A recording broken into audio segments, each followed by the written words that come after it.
saat di tukang sayur.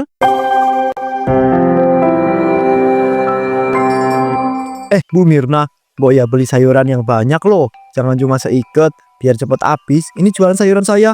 Duh ya ampun Pak, jangan maksa gitu dong. Orang saya pengennya cuma beli seikat juga. Tapi ngomong-ngomong, Pak Indra udah dengar belum sih tentang kabar anaknya Pak Wawan itu? Siapa ya namanya? Lupa saya. Anaknya Pak Wawan ya? Kalau nggak salah namanya si Dini. Iya Pak, bener namanya si Dini. Aduh ya ampun, bisa-bisanya saya lupa. Emangnya kenapa Bu sama si Dini itu? Katanya ya Pak, dia itu sering banget pulang tengah malam. Banyak yang bilang sih kalau dia itu kerja jual Pak. Masa sih Bu? Bukannya itu berita hoaks ya Bu? Ya bukan lah Pak. Orang banyak ibu-ibu yang udah ngeliat sendiri Pak kalau dia itu pulangnya sering banget tengah malam. Bahkan ada yang lihat juga Pak kalau dia itu pergi ke tempat wanita-wanita yang suka tuh. Astagfirullahaladzim, kalau beneran sampai kayak gitu kasihan banget ya itu Pak Wawan. Udahlah suka sakit-sakitan, anaknya malah kerja kayak begitu. Bener banget tuh Pak. Dan sebagai warga sini, kita itu nggak bisa ngebiarin ada seorang wanita dengan pekerjaan kayak begitu Pak tinggal di lingkungan sini. Bisa-bisa Pak, lingkungan kita ini tercemar. Bener juga sih Bu, tapi kalau menurut saya sih kita itu harus bisa ngebuktiin secara langsung kalau si Dini itu beneran kerja kayak gitu. Aduh, ngapain sih Pak pakai acara mau ngebuktiin secara langsung segala?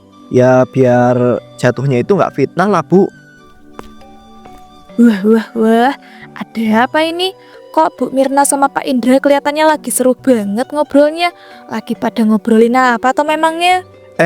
Bu Inem, ini loh kita itu lagi ngobrolin si Dini, anaknya Pak Wawan yang katanya itu suka jual di. Walah, emang iya tahu Pak Indra, Bu Mirna. Kemarin aja loh, saya nggak sengaja lihat si Dini itu pulangnya malam banget. Nah, ini loh saksinya langsung. Iya Bu, mana saya juga pernah nggak sengaja lihat si Dini itu pergi ke tempat kayak tempat wanita-wanita yang suka jual gitu. Ya ampun, ternyata itu beneran toh. Ya beneran lah Pak Indra. Makanya sekarang warga sini tuh lagi pada heboh.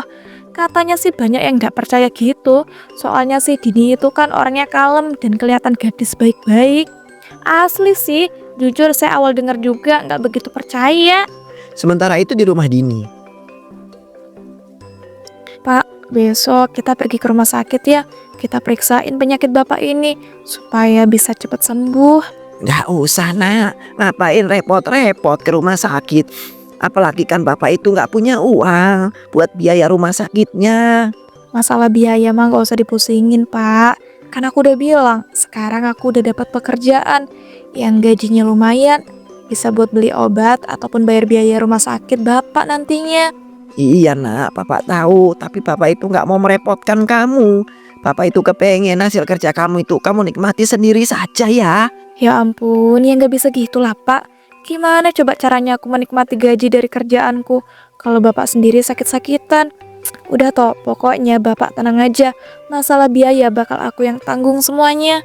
Ya sudah deh, terima kasih ya nak. Bapak itu beruntung banget punya anak yang berbakti seperti kamu, yang masih peduli dan memikirkan bapak. Padahal selama ini bapak itu belum bisa membahagiakan kamu nak, dan memberikan apa-apa. Bapak nih ngomong apa sih? Orang dari aku kecil loh bapak udah berusaha banget untuk merawat aku. Apalagi tanpa sosok seorang istri. Pasti berat banget kan Pak? Duh, tuh kan aku jadi keinget almarhum ibu. Udahlah jangan dibahas lagi ya. Mending sekarang bapak istirahat. Aku mau berangkat kerja dulu. Besok kita ke rumah sakit ya untuk periksain penyakit bapak. Iya nak, tapi mbok ya kamu itu kasih tahu dulu. Kamu tuh dapat pekerjaan apa? Selama ini bapak itu nanya nggak pernah kamu jawab. Iya, intinya pekerjaan yang bisa menghasilkan uang lah Pak. Udah ya kalau gitu, aku berangkat kerja dulu. Assalamualaikum.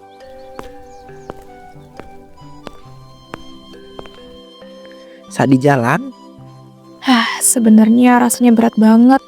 Aku harus kerja jual di.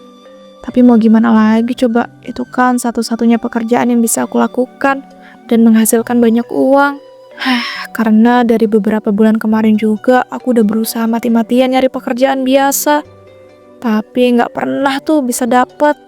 Jadi ya mau nggak mau aku harus melakukan pekerjaan ini. Walaupun berat banget dan ngerasa bersalah sama bapak.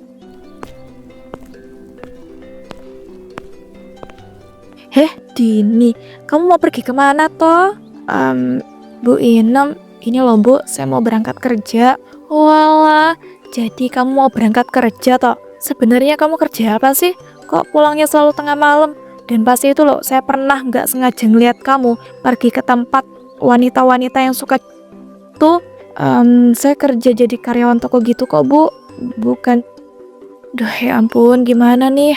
Ternyata selama ini ada yang notice kalau aku tuh selalu pulang malam. Mana ini Bu Inem juga pernah ngeliat aku pergi ke tempat itu. Halah Dini, kamu udah usah bohong deh. Ngaku aja kali kalau selama ini kamu itu kerja kan? Enggak kok Bu, saya nggak kerja kayak begituan. Maaf ya Bu, saya buru-buru, permisi. Tunggu, kamu ini nggak sopan banget sih jadi orang. Saya loh belum selesai ngomong, udah mau asal pergi aja. Sekali lagi maaf ya Bu, soalnya saya buru-buru, udah telat. Udah telat, apa kamu mau menghindar dari pertanyaan saya? Aduh Dini, kamu nih ndak kasihan apa sama bapak kamu yang sakit-sakitan? Bisa-bisanya loh, kamu malah bekerja kayak begitu. Jujur aku sakit hati banget dengernya. Padahal Bu Inem tuh sama sekali nggak tahu sebenarnya alasan aku kerja kayak begitu ya untuk bisa ngebiayain berobat bapak. Tapi ya udahlah, untuk apa juga aku kasih tahu yang sebenarnya. Ini orang juga nggak bakal percaya. Mending aku langsung pergi aja.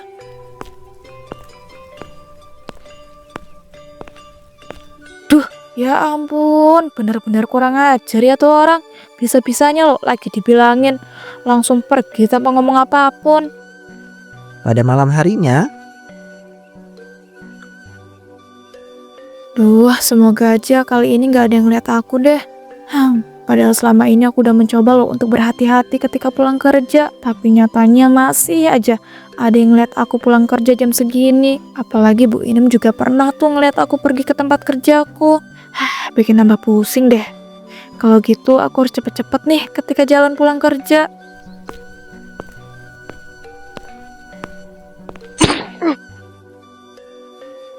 Astagfirullah Pak Indra, maaf ya saya nggak sengaja.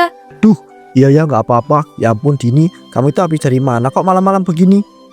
Ini Pak, saya habis pulang kerja. Jadi ternyata bener ya kamu itu pulang kerja tengah malam. Dan apa benar juga Din kalau kamu itu kerja? Enggak Pak, itu nggak benar. Itu cuma berita hoax. Kalau nggak bener dan cuma cerita hoax, kok kamu itu kayak ketakutan dan panik gitu toh? Saya nggak ketakutan ataupun panik kok Pak.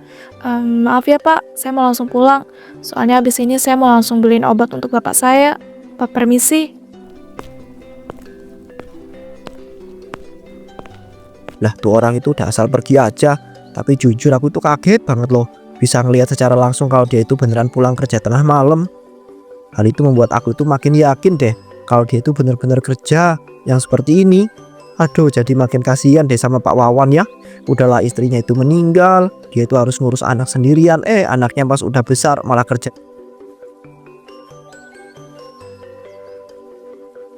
Keesokan harinya, Ya ampun Dini, Pak Wawan mau pergi kemana toh pagi-pagi gini? Bu Mirna, ini loh Bu, saya mau bawa bapak saya ke rumah sakit. Soalnya kan selama ini bapak saya udah sakit-sakitan gitu. iya Bu, bener banget.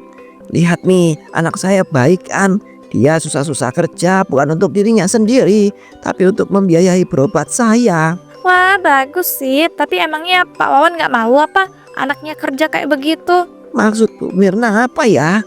Masa Pak Wawan nggak maksud sih? Tapi bentar-bentar, Pak Wawan sendiri udah tahu belum kalau anak bapak kerja apa? Belum sih, tapi sepertinya jadi karyawan toko atau kerja kantoran gitu deh. Ya kan nak? Iya Pak, lebih tepatnya jadi karyawan toko bukan pekerja kantoran. Ada Dini, bisa-bisanya ya kamu bohong dan gak ngasih tahu bapak kamu ini. Maaf banget ya Bu Dini, jangan asal ngomong gitu. Saya tuh gak ada bohong sama sekali kok sama bapak saya. Halah, udah jelas-jelas loh kamu itu udah bohong. Padahal pekerjaan kamu itu selama ini bukan jadi karyawan toko. Astagfirullahaladzim Bu Mirna. Kalau punya mulut itu ya dijaga. Jangan memfitnah anak saya yang enggak ya. Pak Wawan, saya itu gak fitnah ya. Emang kenyataannya gitu. Orang anak Pak Wawan sendiri loh pulang kerja tengah malam. Mana pas itu ya Bu Inem pernah ngeliat si Dini ini pergi ke tempat wanita-wanita yang biasa. Nah, apa benar kata Bu Mirna? Enggak Pak, itu semua bohong. Aku tuh sengaja difitnah sama orang-orang. Gak mungkin kan Pak, aku kerja kayak begitu. Bapak percaya kan sama aku? Bapak percaya kok sama kamu. Kalau gitu kita langsung berangkat ke rumah sakit ya nak. Nggak usah didengarin atau dimasukkan ke dalam hati omongan orang-orang seperti itu ya nak. Iya Pak, makasih ya udah percaya sama aku. Kalau begitu kami permisi dulu ya Bu Mirna.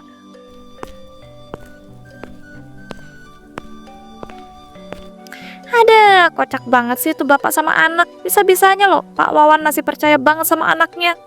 Udah dikasih tahu yang sebenarnya juga. Awas aja ya, nanti aku dan warga lain bakal beneran buktiin kalau si Dini itu beneran kerja nggak bener. Biar dia cepet diusir dari kampung sini. Soalnya aku juga nggak tahan ngelihat wanita kerja nggak bener kayak begitu dan ngotorin lingkungan sini. Dari situ Bu Mirna dan para warga lain pun gencar mencari bukti untuk bisa mengusir Dini dari kampung tersebut. Waduh, gimana nih Pak, Bu? Selama ini kita udah berusaha untuk benar-benar nyari bukti yang bisa langsung ngebuat si Dini itu diusir dari kampung ini.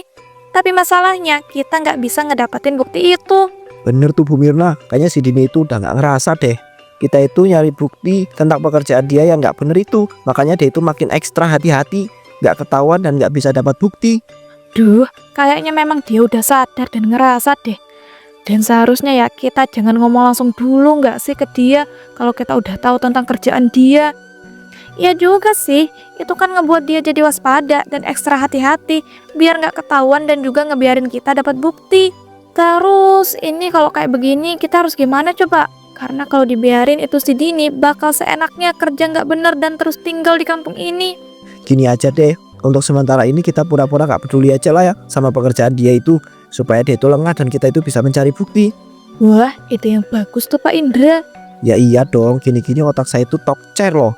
Tapi ingat ya Bu Inem, Bu Mirna dan ibu-ibu yang lainnya jangan coba-coba untuk menegur si Dini lagi. Biar dia itu benar-benar merasa kalau kita itu udah nggak peduli sama pekerjaan dia yang udah nggak bener itu. Duh, susah Pak. Saya nggak biasa ngediemin orang yang berbuat nggak benar kayak begitu.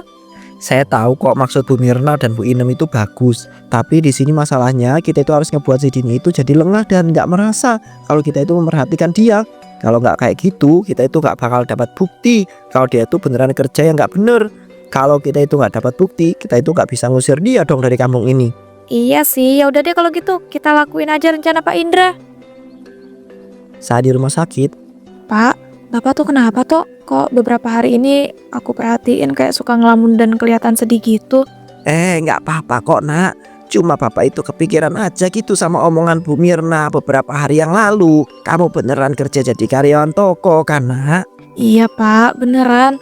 Masa iya Bapak nggak percaya sama aku sih? Bapak itu bukannya nggak percaya. Bapak itu cuma kayak merasa ragu aja gitu. Kalau selama ini kamu itu Bapak tanyain pekerjaan, selalu aja menghindar dan nggak menjawab. Giliran Bu Inem nuduh kamu langsung bilang kalau kamu itu kerjanya jadi karyawan toko. Pak, jangan ragu ya. Aku tuh beneran kerja jadi karyawan toko kok. Aku tuh nggak mau bilang sama Bapak karena aku takut Bapak kepikiran. Dan aku langsung ngomong sama Bu Inem kemarin itu tentang pekerjaan aku ya.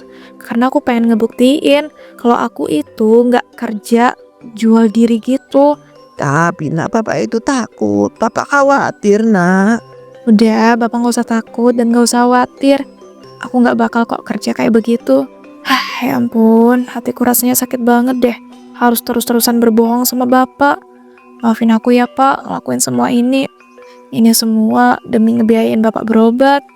Ya ampun Pak, udah jam segini. Kalau gitu aku berangkat kerja dulu ya. Besok pagi aku bakal kesini lagi untuk jengukin Bapak. Walah ya sudahlah nak, kerjanya yang semangat dan hati-hati ya. Iya Pak, siap. Yaudah ya aku berangkat dulu. Assalamualaikum.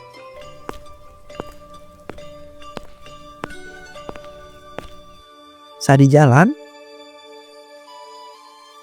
Rasanya aku benar-benar muak deh ngejalanin pekerjaan yang ngebuat aku merasa bersalah banget sama Bapak. Tapi aku juga nggak tahu harus gimana nih. Kalau aku berhenti dari pekerjaan ini, aku nggak bakal bisa ngebiayain Bapak berobat. Dari kemarin-kemarin juga aku udah nyoba lagi tuh untuk nyari kerjaan.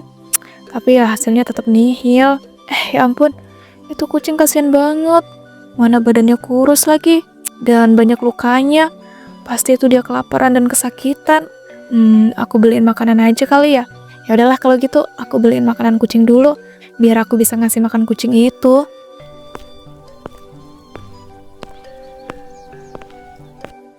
Setelah membeli makanan kucing, Wah, ini kucing beneran lapar. Aku kasih makanan aja langsung lahap gitu. Duh, tapi aku ngerasa bersalah nih. Karena kan aku beli makanan kucing ini pakai uang haram dari pekerjaan yang gak baik. Ya ampun, mbaknya udah ngasih makan kucing ini toh. Iya mas, ini kucing masnya kah? Bukan mbak, kemarin saya tuh habis ngasih makan kucing ini. Terus saya kepikiran mau ngasih makan lagi. Ternyata udah dikasih makan sama mbaknya. Walah, jadi begitu. Syukurlah masih ada yang peduli sama kucing ini. Saya pikir udah gak ada yang mau tuh ngasih makan. Soalnya lihat tubuh kucing ini tuh kurus dan banyak lukanya gitu. Iya mbak, saya tuh aja baru tahu kemarin. Makanya baru saya kasih makan sekali. Tapi niatnya hari ini pengen saya bawa ke dokter hewan sih. Untuk pengobatan luka-lukanya. Ya ampun, masnya baik banget deh. Enggak kok mbak, biasa aja. Karena sebenarnya saya itu pecinta kucing gitu dan suka bantuin kucing-kucing di jalanan. Mbaknya juga baik kok, mau ngasih makanan kucing jalanan ini. Kalau saya mah emang kasihan aja mas, bukan karena baik. Ya menurut saya itu sama lah mbak. Kalau begitu ini kucingnya saya bawa ke dokter hewan dulu ya. Untuk mengobati luka-lukanya. Iya ya mas, silakan. Makasih loh. Nggak usah makasih mbak, ini kan juga bukan kucing mbaknya. Hehehe, iya sih. Tapi saya ngerasa harus berterima kasih aja gitu sama orang sebaik mas. Kalau gitu saya juga permisi ya mas. Iya ya mbak.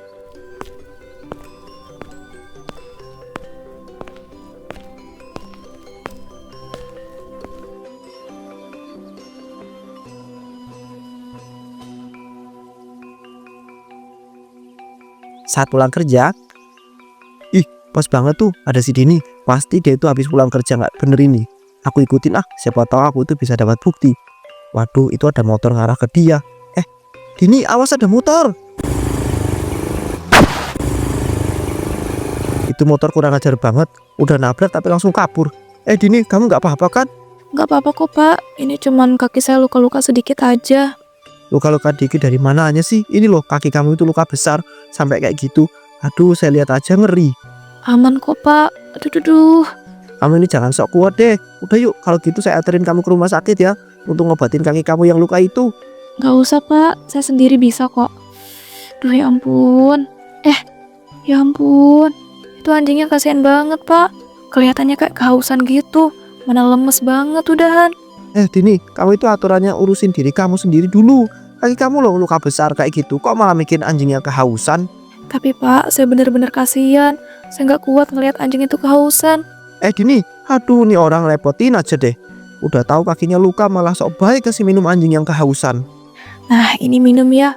Kamu pasti kehausan banget. Wah, syukurlah setelah minum ini anjingnya langsung kelihatan segar. Tapi kayaknya dia juga butuh makanan gak sih?